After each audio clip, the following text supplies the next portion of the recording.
welcome back. It is time for Monday Morning Quarterback. It's our weekly chat with ABC 36 Sports Director Jeff Piecoro. Good morning, buddy. How are you? Good morning, Lee. Well, the Bengals yesterday beat the Ravens to avoid the coin flip that Mixon was making fun of in his touchdown there. But they're going to play the Ravens again immediately, which is an odd thing. And I don't know if it's hard to beat a team twice, much less three times. How many times that these guys have met and played?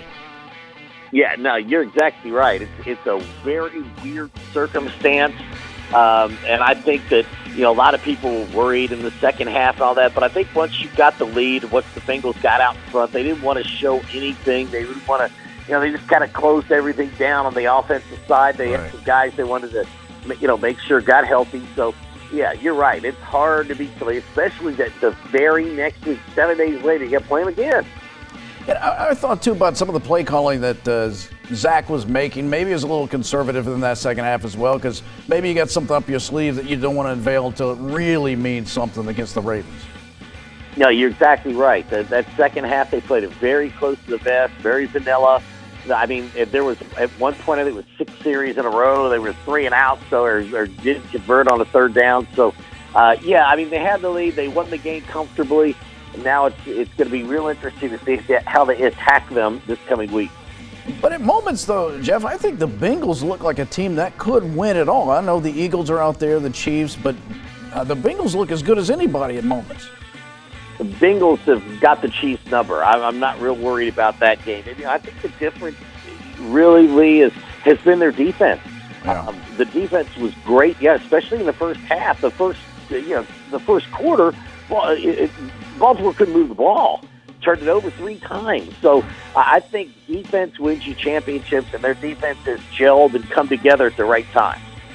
Let's talk about the event that happened the week prior with DeMar. That Sure. Bills wins the first game back since that incident happened in Cincinnati. And I don't know if I can recall an event that brought a community, a league together the way this is. What happened to DeMar Hamlin and how everybody's rooting for this kid. And I think it just showed the vulnerability we all have and how precious life is. And it just was amazing, the reactions we were seeing across the country and even outside of football.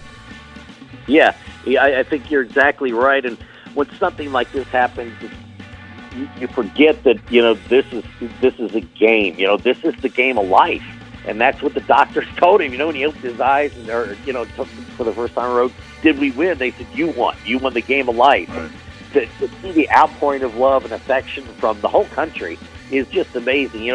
His charity had $2,500, and now it's got over $8 million.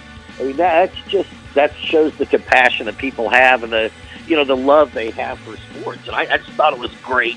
The city of Cincinnati has taken this young man in and their family, and it's just fantastic to see that there is still compassion in this world for things like that. Yeah, that was the best part of the whole deal. And let's go to basketball real quickly before we run out of time, Jeff. And we ran out of time. I wish we had run out of time.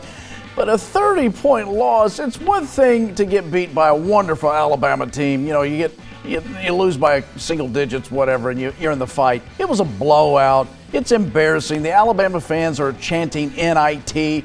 And at this moment, for the Big Blue Nation, that seems like a real good possibility. It does. And I thought that the thing that I heard now is that Alabama players were playing to try to make the Kentucky players quit. And that is absolutely amazing. It's usually the other way around. That Kentucky plays and the other teams quit. That is a real telling tale of where this team is right now. Their head is not in basketball, and because this is too talented a team. We saw it in the Bahamas. We've seen it in stretches. They're too talented to be playing the way they are. I don't know what the answer is there, but John has to figure something out and figure it out in a hurry. Yeah, and quick.